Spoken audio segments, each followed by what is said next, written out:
Hello friends, বাপি অটোমোবাইলে তোমাদের নতুন করে নতুন ভিডিওতে সুস্বাগতম।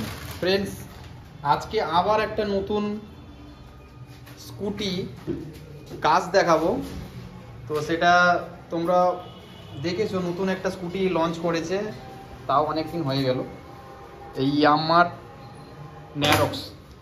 ন্যারক্স কোম্পানি, মানে ইয়ামার ন্যারক্স একটা স্কুটি পুরো বাইকের মতো বের করেছে। ওটা R15 ইঞ্জিন আছে, 155, খুবই ভালো, লম্বা চওড়া আছে, সব কিছু সুন্দর আছে। তোমাদের যদি গাড়ি বা বাইকটা যদি মানে পুরো বাইকের মতো করেছে, স্কুটি কিন্তু বাইকের মতো দেখতে পুরো লুকটা খুবই সুন্দর, মাইলেজ ভালোই আছে, লুকটা হেভি সুন্দর। তোমরা অবশ্যই নেটে সার্চ করে দেখতে পারো। আর গাড়িটার প্রবলেম বলতে সেরকম কিছু নয়, তাও আবার অনেক কিছু, সেটা আমি তোমাদেরকে দেখাবো। তো ফ্রেন্ডস, আর দেরি করবো না, এবার সরাসরি ভিডিওতে চলে যাব আমি। তো ভিডিও শুরু করার আগে একটা কথা মনে করে দিতে চাইছি, যদি আমার চ্যানেলে নতুন আছো তাহলে অবশ্যই তোমরা চ্যানেলটাকে সাবস্ক্রাইব করে দিও, আর পাশে থাকা যে নোটিফিকেশান বেল এটা অতি অবশ্যই প্রেস করে দিও। আর ফ্রেন্ডস, আমি এখন বলবো যেটা একটা কথা, এই বাইকটা স্টার্ট হচ্ছে না, নতুন বাইকটা বসেছিল বাড়িতে। তো তার জন্য কি হচ্ছে, আমি ইগনিশনটা অন করলাম, তো দেখো ডিসপ্লেতে কোনো কিছু আসছে না, কিচ্ছু আসছে না। তো কি সমস্যা হয়েছে সেটা আমি দেখবো। আদৌ এর ব্যাটারি বসে গেছে, তো কি হয়েছে না হয়েছে সেটা পুরো ডিটেলস তোমরা ভিডিওর মাধ্যমে দেখতে পাবে। তো তোমরা ভিডিওটা স্কিপ না করে প্রথম থেকে শেষ অবধি অবশ্যই তোমরা দেখো, সব কিছু বুঝতে পারবে। তো ফ্রেন্ডস, এই ব্যাটারিটা কোথায় আছে সেটা তোমাদেরকে দেখাবো। এই যে সিট, এই সিটের ভিতরে ব্যাটারিটা দিয়েছে।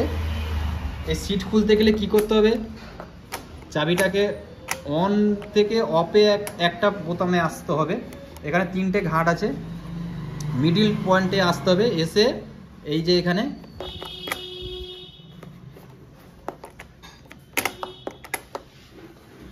মিডিল পয়েন্টে এসে এখানে দেখা যাচ্ছে সিট লেখা আছে, ফুয়েল লেখা আছে। এই বোতামটা প্রেস করলে ফুয়েলের যে ঢাকনাটা খুলে যাবে, আর এইটা প্রেস করলে ফুয়েলের ঢাকনা খুলবে।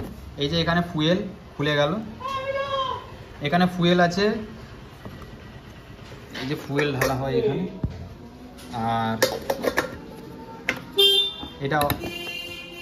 আর এইটা হচ্ছে সিট আছে, এইটা এই বোতামটা প্রেস করলে সিটটা খুলবে।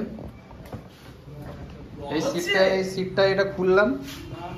তো এবার কত বড় সুন্দর একটা জায়গা দিয়েছে, অনেকটা জায়গা আছে এখানে, অনেক কিছু জিনিস রাখতে পারবে, খুব ভালো জায়গা দিয়েছে। আর এই জায়গাটার মধ্যে ব্যাটারি আছে।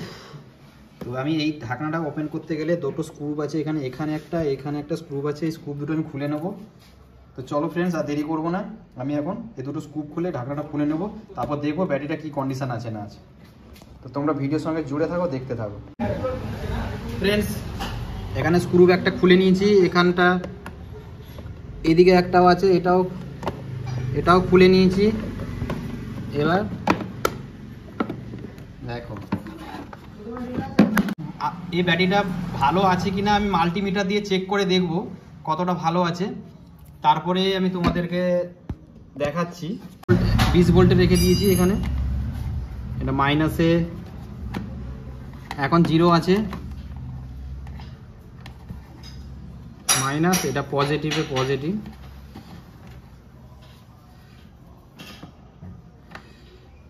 তো কত ভোল্টেজ দেখাচ্ছে ফ্রেন্ডস, 2.12 ভোল্টেজ দেখাচ্ছে। তার মানে ব্যাটারির অবস্থা খুব একটা ভালো নয়, কম, একদম পুরো ডেড হয়ে গেছে। তো আমি এখানে নতুন ব্যাটারি দেবো, তারপরে দেখবো সব কিছু আসছে কিনা, গাড়িটা স্টার্ট হচ্ছে কিনা, আমি সেটা তোমাদেরকে ভিডিওর মাধ্যমে দেখাবো। চলো ফ্রেন্ডস, আমি ব্যাটারিটা খুলে নিচ্ছি, এখানে নতুন ব্যাটারি বসাবো, ভিডিওর সঙ্গে জুড়ে থাকো।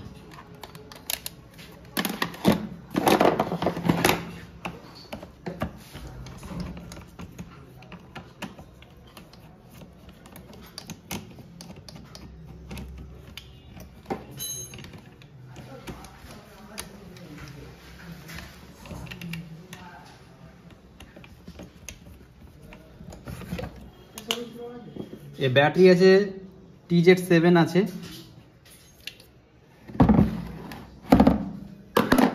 ভিডিও ফ্রেন্ডস, এই যে Z7 এক্সাইটেড ব্যাটারি আমি নিয়ে এসেছি, তো এটা আমি ফিটিং করব, দেখি ফিটিং করে তারপরে কি রেজাল্ট আছে তোমাদেরকে আমি দেখাবো।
আমি এখন ব্যাটারিটা ফিটিং করে নিয়েছি, এরপরে আমি ইগনিশন চাবিটা আমি অন করছি। দেখো ফ্রেন্ডস, চাবিটা অন করার সঙ্গে সঙ্গে সব কিছু ডিসপ্লেতে লাইট চলে এসেছে, তার মানে ব্যাটারিটাই পুরো বসে গেছিল, এর জন্য কোনো কিছু আসছিল না। এখন আমি স্টার্ট করব।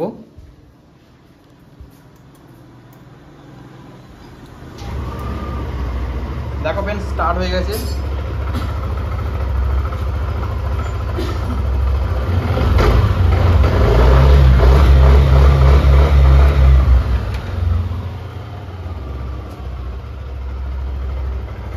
সমস্যাটা কিন্তু ছিল ফ্রেন্ডস, ব্যাটারির সমস্যা ছিল, এই ব্যাটারির সমস্যা ছিল ফ্রেন্ডস।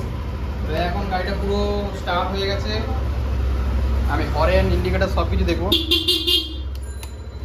সব কিছু জ্বলছে। এই যে ইন্ডিকেটার পিছনে জ্বলছে, ওইদিকেও জ্বলছে,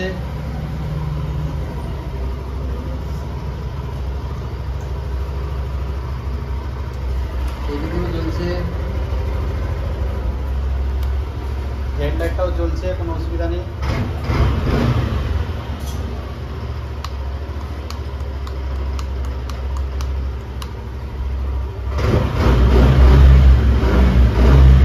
তো ফ্রেন্ডস, প্রবলেমটা ছিল ব্যাটারির সমস্যা ছিল। তো নতুন গাড়ি ব্যাটারি ডেড হয়ে গেছে, তো দেখলে আমি এই গাড়ি প্রবলেমটা কীভাবে সলভ করলাম। তো তোমাদের যদি ভিডিওটা ভালো লেগে থাকে তো অবশ্যই একটু লাইক করে দিও, আর একটু তোমার বন্ধুদেরকে একটু শেয়ার করে দিও। আর বেশি আমি কিছু বাড়াবো না, ভিডিওটা এখানেই আমি সমাপ্তি করব। তো তোমরা সবাই ভালো থাকবে। জয় হিন্দ, বন্দে মাতরম।